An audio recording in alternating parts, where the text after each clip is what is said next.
Hi guys, welcome to my Nokia N-Gage QD review video. Now just before we get started, just to give you an idea of size, the MMC is basically an early version of the SD card from about, I think it was 2002, 2003. That's a 256 meg model. This one's got a 1 gig card in. They're very not difficult to find on eBay, but I mean they range from about £10 to £20 in cost. I was quite lucky because this one actually came with 256 in. You can't do anything with the games if you haven't got something like at least a 256 card, maybe 128 meg, but anything less than that you might as well not bother.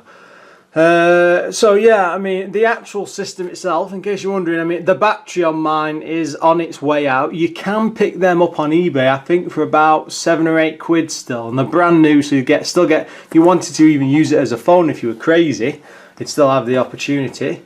But size wise, I mean that's a can there. But you know, straight away it's smaller than a soda can. But it's incredibly, you know, it's like typical Nokia phone for that time. It's very, very lightweight. But the QD, I believe, is much improved compared to the original N-Gage. The buttons aren't actually too bad to press. It's switched on at the moment. Around the edge of it, it's a bit of a weird one really, but it's like a rubber ring that goes on all sides. Now, if you look at the state there, that's just my model. Apparently this can happen to them after a while, but you can pick up replacements for about a tenner. Whether you want to or not is another question.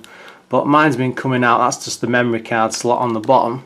Like on the top there, you can't really see it. If I pull the plug out, it'll just die. But that bit, usually that's quite straight on top and it just flunks over. But again, with mine it's just bubbled out, I think with age and overuse.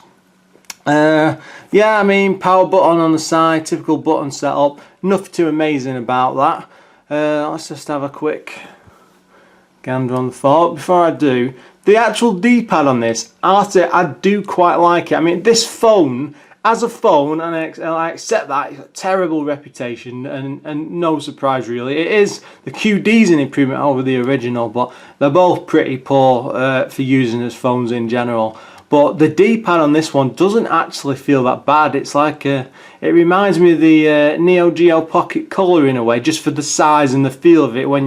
It's you know, typical D-pad use there. Right, let's just go into the menu. As you can see, I'm sorry about this. I'm having to clamber all over the camera to get this going right.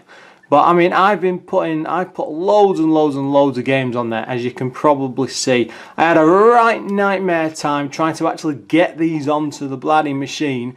I mean, if you buy the originals, I've got one or two dotted around now, but they basically comes on the same cards with slot in the bottom, and then you'll get an icon on the desktop and you just boot it. The problem I was having, and it's very, very easy to get copies of the full games, but unless they're actually hacked, it turns out, they won't actually work on the system. So it's a bit of a rigmarole trying to find some. I stick all these videos on a blog usually for a set system, so I'm actually in the middle of writing a page to put it all out. So I'll stick a link in the description, so please have a look at that in future in case you're tempted. But I mean, games-wise, a massive selection. I mean, I put probably about 3/4 of the catalogue on, maybe a bit less than that, like Bomberman, Requiem of the Night, I think, Tony Hawk's there, Tomb Raider, both X-Men games, which are supposed to be really, really good. Not going around to playing them yet. Wrestling, Tiger Woods Golf, Xanadu, I don't know what that is. Roots, Splinter Cell, Sonic N. There's a Warhammer game on there, 40k game. I've not played that yet, but it's meant to be really, really good. Anyway, but there's a good selection. There's even a FIFA on there. So 2 FIFAs, 2004 and 5.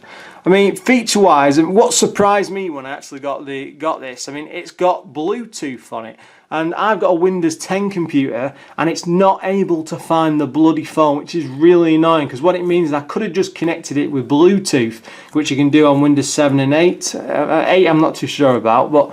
The problem is because I've got to keep getting the memory card, sticking it in, you know, copying whatever back and forth, coming. It just adds to the frustration in a way. But tools wise. It comes with something called a games manager. Oh, well, you can see that. That basically just keeps a full record of all your games and your save files. Let's just go back from there.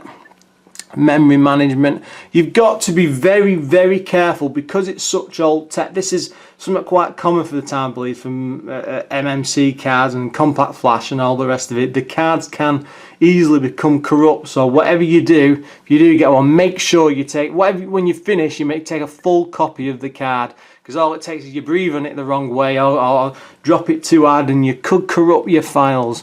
It's possible.